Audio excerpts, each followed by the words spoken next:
मी to प्रकरणात आता अभिनेते नाना पाटेकर यांना दिलासा मिळाल्याचं बघायला मिळत आहे। लैंगिक छळ प्रकरणी केलेली तक्रार महानगर दंडाधिकाऱ्यांनी आता फेटाळून लावली आहे। अभिनेत्री तनुश्री दत्ता हिने 2018 मध्ये ही तक्रार दाखल केलेली होती। 2008 मध्ये घडलेल्या घटनेची 2018 मध्ये दाखल ही तिने तक्रार केलेली होती आणि या तक्रारीला 10 वर्ष का लागली याचं स्पष्टीकरण न दिल्यानं ही तक्रार आता फेटाळण्यात आल्याचं समजतंय।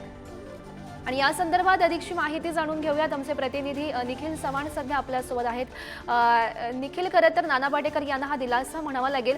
नेमकं हे काय प्रकरण होतं ज्यामुळे नाना पाटेकर यांच्यावर ही तक्रार दाखल झाली होती?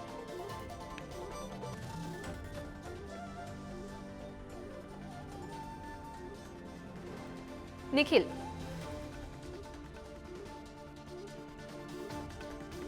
तर आपण महत्त्वाची अपडेट ही बघू शकतोय। मी टू प्रकरणात अभिनेते नाना पाटेकर यांना हा दिलासा म्हणावा लागेल। पुन्हा एकदा आमचे प्रतिनिधी निखिल यांच्याकडे जाऊयात। निखिल, मला हे प्रकरण नेमकं जाणून घ्यायचं आहे। काय नेमकी तक्रार नाना पाटेकर यांच्या विरोधात केली गेली होती?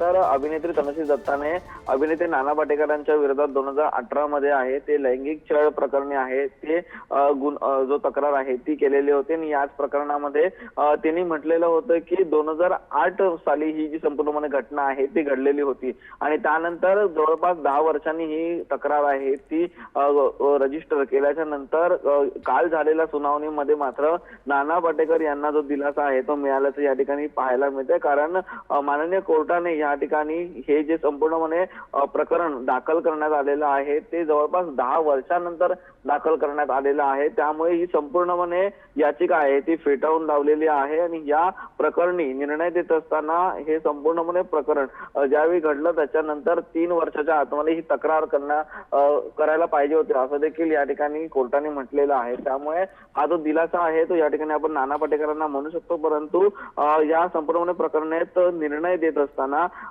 फौजदारी प्रक्रिया संहितेनुसार घटनेच्या 3 वर्षाच्या आत तक्रार नोंदवण्यासाठी जी मर्यादा आहे ती घालण्यात आलेली आहे। हे खूप महत्त्वाचा जो निर्णय आहे तो देत असताना माननीय कोर्टाने हे निरीक्षण आहे ते नोंदवलेलं आहे। त्यामुळे आता पुढच्या काही काळामध्ये होणाऱ्या तक्रारी आहेत त्याच्यामध्ये देखील अभिनेते नाना पाटेकर यांना हा दिलासा म्हणावा लागेल। धन्यवाद दिलेल्या सविस्तर माहितीसाठी।